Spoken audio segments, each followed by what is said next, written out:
ମାଟିଏ ତା ପିଲାର ଭବିଷ୍ୟତ ପାଇଁ ସବୁ କଷ୍ଟ ସହିପାରେ, ମାତ୍ର ଭୁଲରେ ବି ପିଲା ଆଖିର ଲୁହ ଓ ପିଲା ପେଟର ଭୋକ ଦେଖି ସହିପାରେ ନାହିଁ।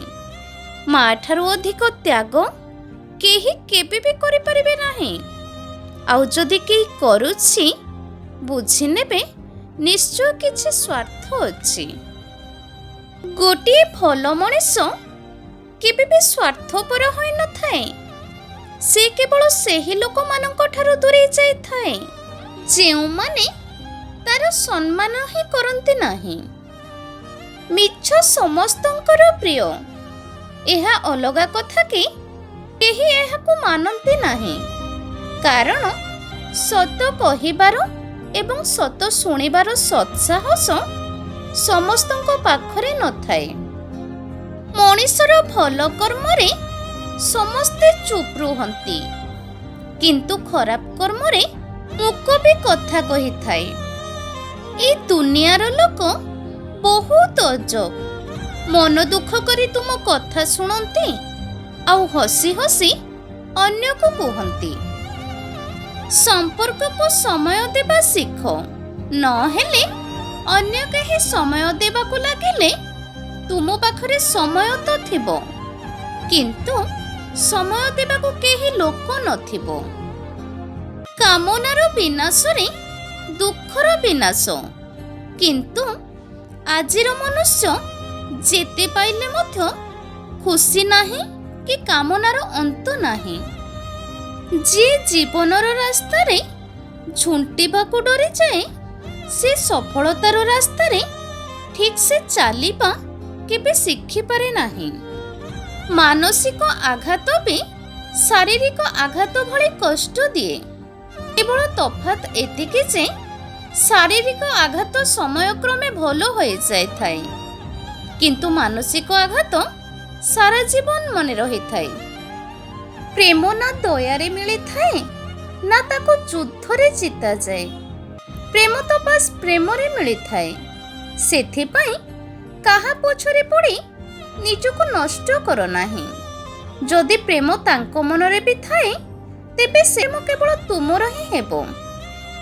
ବିଶ୍ୱାସ ରଖନ୍ତୁ, ଯାହା ହେଇଛି ଭଲ ହେଇଛି, ଯାହା ହଉଛି ଭଲ ହଉଛି, ଆଉ ଯାହା ହେବ ତାହା ଭଲ ହେବ। ଯାହାକୁ ତୁମେ ଅଧିକ ଭଲ ପାଉଛ, ବାସ୍ ତାଙ୍କଠାରୁ ଅଧିକ ଆଶା ରଖ ନାହିଁ, କାରଣ ଧୋକା ଭଲ ପାଇବା ଦେଇନଥାଏ, ଧୋକା କରାଯାଇଥିବା ଆଶା ଦେଇଥାଏ। ଅତୀତରେ କ'ଣ ହେଇଥିଲା ତାକୁ ଭୁଲିଯାଅ, ଭବିଷ୍ୟତରେ କ'ଣ ହେବ ତାକୁ ନେଇ ଚିନ୍ତିତ ରୁହ ନାହିଁ। ବର୍ତ୍ତମାନରେ କ'ଣ କରିପାରିବ ତାକୁ ଗୁରୁତ୍ୱ ଦିଅ। ମନୁଷ୍ୟର ଜୀବନ ହେଉଛି ବହିଗଲା ନଦୀ ପରି। ସମୟ, ବୟସ, ରୂପ, ଯୌବନ, ମୃତ୍ୟୁ କେବେ କାହାକୁ ଅପେକ୍ଷା କରେ ନାହିଁ। ଜୀବନ ଓ ମୃତ୍ୟୁ ପଥରେ କର୍ମ ହିଁ ଆନନ୍ଦ। ରାଗକୁ ମନରେ ଜାଗା ଦେଲେ ସମ୍ପର୍କ ନଷ୍ଟ ହୁଏ। ଅଭିମାନକୁ ମନରେ ବାନ୍ଧି ରଖିଲେ ଦୂରତ୍ୱ ସୃଷ୍ଟି ହୁଏ, କିନ୍ତୁ ସବୁ ଭୁଲି ଯାଇ କ୍ଷମା କରିଦେଲେ ସମ୍ପର୍କ ପୂର୍ବ ଭଳି ସ୍ଥାୟୀ ରୁହେ।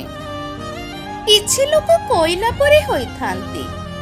ସେମାନଙ୍କୁ ଯେତେ ଥର ସୁଯୋଗ ଦେଲେ ମଧ୍ୟ ସେମାନେ ଧୋକା ଦେବାର କୌଣସି ବି ସୁଯୋଗକୁ ହାତଛଡ଼ା କରନ୍ତି ନାହିଁ। ଯାହା ପାଖରେ ମୋ ସମ୍ପର୍କର କିଛି ମୂଲ୍ୟ ନାହିଁ, ତାଙ୍କ ପାଖରେ ବସିବା ଠାରୁ ଉତ୍ତମ ଏକା ରହିବା। ଏହା ମୋ ଅଭିମାନ ନୁହେଁ, ଏହା ମୋ ସ୍ୱାଭିମାନ। ସମ୍ପର୍କ 2 ବର୍ଷର ହେଉ ବା 2 ଦିନର, ବିଶ୍ୱାସ ନ ରହିଲେ ସେ ସମ୍ପର୍କର କିଛି ମୂଲ୍ୟ ନାହିଁ। ସମ୍ମାନ କି ପ୍ରତିଷ୍ଠା ଏମିତି ମିଳିଯାଏ ନାହିଁ, ସେହିଭଳି କାମ କରିବାକୁ ପଡ଼ିଥାଏ। ସେହିପରି ସୌଭାଗ୍ୟ ଏମିତି ମିଳିଯାଏ ନାହିଁ, ତା ପାଇଁ ନିଜ ଭାଗ୍ୟକୁ ନିଜେ ଗଢ଼ିବାକୁ ପଡ଼ିଥାଏ। ଯେଉଁ ମଣିଷ ପାଖରେ ଧୈର୍ଯ୍ୟର ଶକ୍ତି ଅଛି, ସେ ମଣିଷ ସହିତ କେହି ବି ଲଢ଼ି ପାରିବେ ନାହିଁ। ଏମିତିକି ତା ଭାଗ୍ୟ ବି ଦିନେ ତା ପାଖରେ ମୁଣ୍ଡ ନୁଆଁଇବ। କେବଳ ଟାଇମ୍ ପାସ୍ କରିବା ପାଇଁ ସମ୍ପର୍କ ଯୋଡ଼ନି, संपर्क रखिबा पई टाइम बाहर कर। गोटे कथा कहबी, मनीष समस्तंक सहित हसिकी कथा हुए, हेले राग अभिमान झगड़ा तारी सहित करे जहाको से सबुठारु अधिक भल पाई थाए, आउ ताकू हरेइबाकू डरे। सर्वदा अपचय ओ अहंकार ठारू दूरे रुहंतु। आउ एहा भी मने रखंतु जे तुमे पृथ्वी रे जणे अतिथि, मालिक नुहे। धन्यवाद भगवान को। पशु पक्षी को सेमानकु धर्म आउ जाति जणा नाही, नहेले राजनीति आउ षडयंत्र जंगल आउ आकाश रे थांता। केबे सुला गछरे हलुथिबा पत्र को देखिछ? जोरे पवन बहिले से अनेक संघर्ष करे, शेषरे छोड़ी पड़े। जीवनटा भी ठीक सेमिति। जदि केही निज लोक आपणक सह कथा हेबा पई चाहुछंती, तेबे तांको सह दुई पद कथा हे जांतु। किए जाने काली कि से मनीष थिबो कि नथिबो। विवाह स्थिर होई थाए स्वर्गरु। सठिक समय आसिले जीवन साथी 7 समुद्र 13 नई से पाखरे थिले भी पाखरे आसी पहुंची जाए जेकोसी बहाना रे। पेटरे जदि भोक न थांता, मनरे जदि धन जन आउ संपत्ति प्रति आसक्ति न थांता, तेबे संसार रे किछि दुख भी न थांता। दूरे जाओ एमिति बंधुंक ठारू जे केवल स्वार्थ पड़िले मने पकांती, पुणी स्वार्थ सरी गले एमिति अलगा करि दियंती जेमिति घिओरु माछि को अलगा करा जाए। जदि पारुछ काहार हृदय जीतिके देखाओ।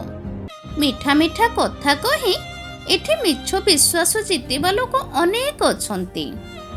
लोकंकर कौन अछि? कथा कही निया जळेइबा परे पानी ढालिबार मिछ अभिनय करी एक कथा कहंती।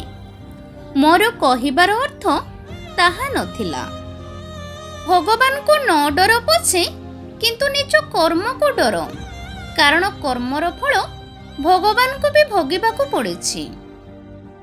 एही भिडियोटी जदि आपण माननकू भल लागि थाए, ताहेले मो भिडियोटी को लाइक शेयर कमेंट करी मो चैनल टी को सब्सक्राइब करि दियंतु।